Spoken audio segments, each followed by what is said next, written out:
Imagine this. You've spent 5 years saving every penny, dreaming of finally owning the home where your kids grew up.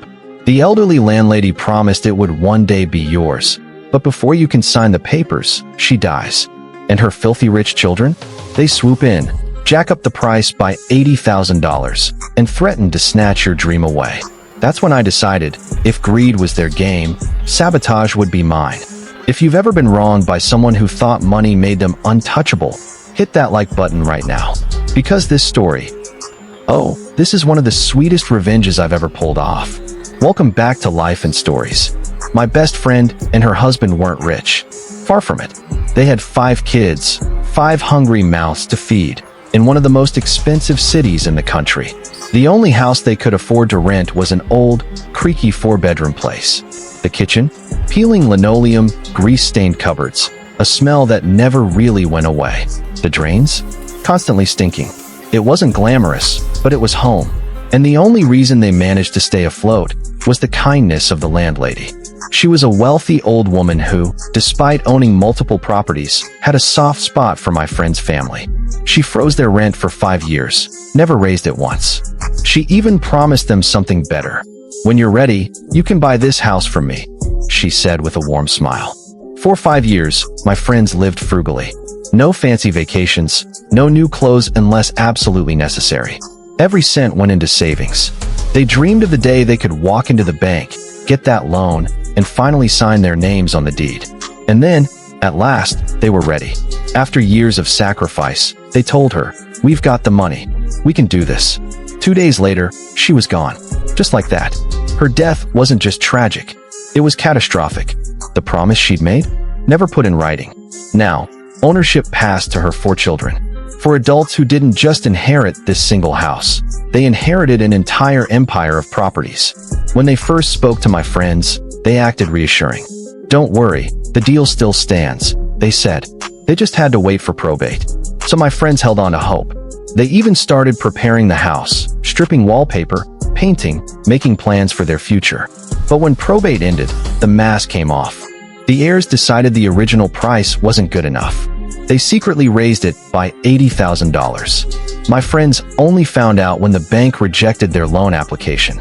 And the worst part? The house was about to hit the open market. In just 7 days, there would be an open house.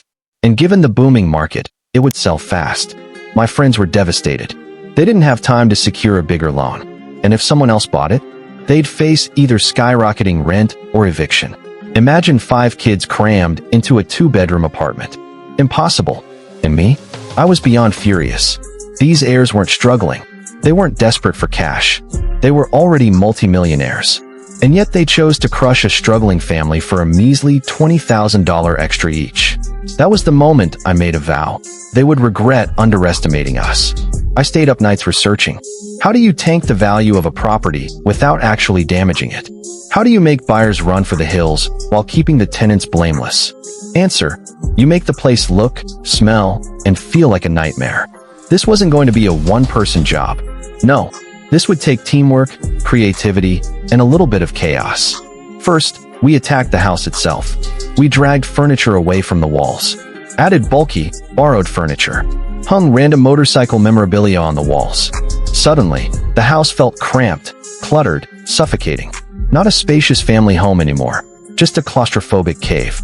Step 2, weaponizing smell. Next came the scent. My friend boiled cabbage on the stove until the entire house reeked like sour decay. At the doors, we sprayed ammonia, just enough to mimic the stench of feral cats marking their territory.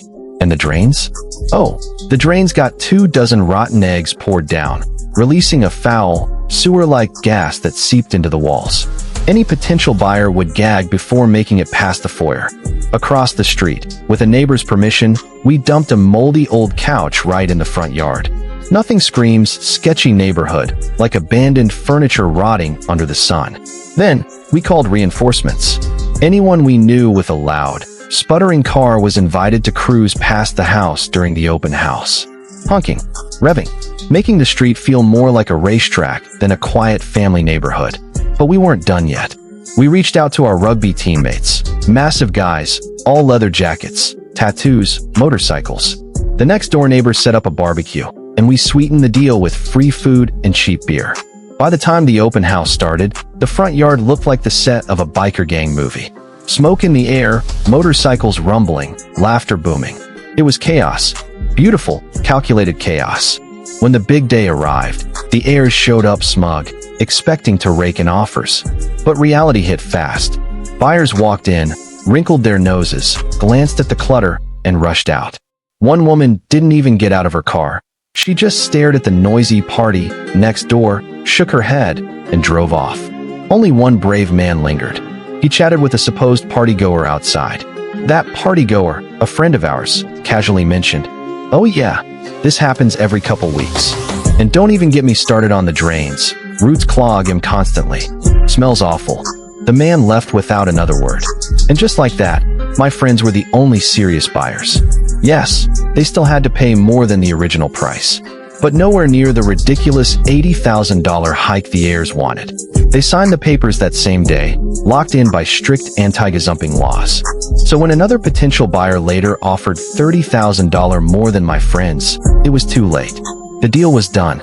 I still laugh thinking about the heirs' faces when they realized their little greed-fueled scheme had backfired. They could have sold quickly, easily, and without drama. Instead, they ended up stuck with less than they wanted, and my friends got their forever home. Sometimes karma doesn't come naturally. Sometimes you have to give it a little push. Those heirs thought money made them powerful, but in the end, community, creativity, and a little bit of chaos won. My friends still live in that house today, and every time I visit, I remember the day we turned greed into regret.